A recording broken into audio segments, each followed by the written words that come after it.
Hello guys, welcome back to my YouTube channel. In our today's video, we'll discuss about heart.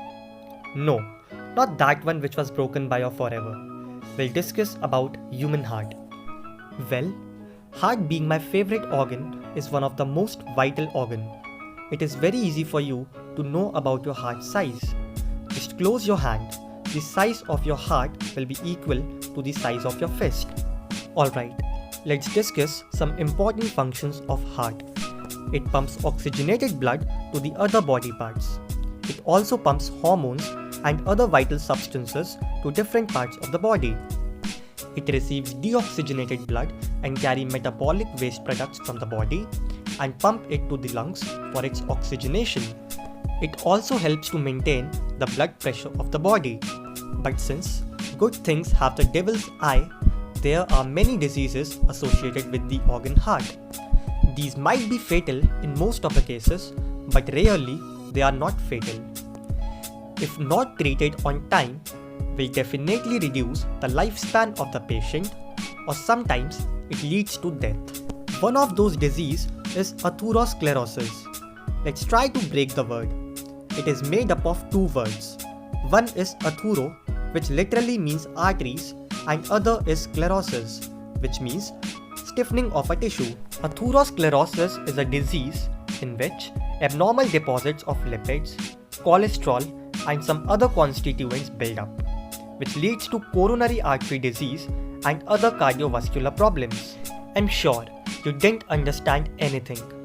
Let's try to imagine it with an example.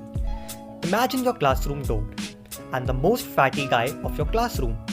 Now, if he stops at the entrance of the door, it will become very difficult for someone else to enter or leave the classroom. Now, apply it to your body. Classroom door is an artery. That fatty guy is all the substances that blocks the artery by accumulating there, such as cholesterol, lipids, etc. And your other classmate that want to pass the door is blood. Of course, these accumulated substances will offer some restriction to the blood flow. Let's do another experiment to understand it. Take a pipe and connect it to the tap, and then open the tap. You will see that water is coming out of the pipe from the complete hole of the pipe. Again, put your finger on half of the opening of pipe and open the tap. Now, you will see that less water is coming out. It is because you offered some resistance to the flow of water. So, let's close physics now and again open biology. The thing is, when artery get blocked, the proper amount of blood won't pass through it, as the blocking particles offer resistance to the blood flow. Due to this blockage, less amount of blood reaches the heart, and since heart pumps the blood to other parts of the body, they will also get less blood. We know blood carry oxygen. Thus, less blood means less oxygen supply to our body tissues, due to which less amount of energy is produced in our body. Less energy means the patient will not remain energetic. Also, at the place of blockage, the volume of blood increases, due to which the artery gets swollen up, which results in the threatening diseases. So, now the question is, can this disease be cured? And the answer is yes.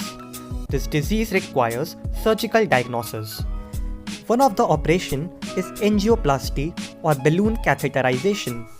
A specially designed catheter with a tiny balloon is carefully guided through the artery to the blockage and then inflated to widen the opening and increase blood flow to the heart.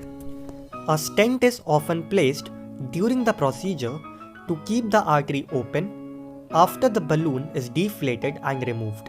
Otherwise, the artery may collapse. That's all for this video. If you like my work, then please like the video and subscribe to my YouTube channel. Stay healthy, stay well. Thank you.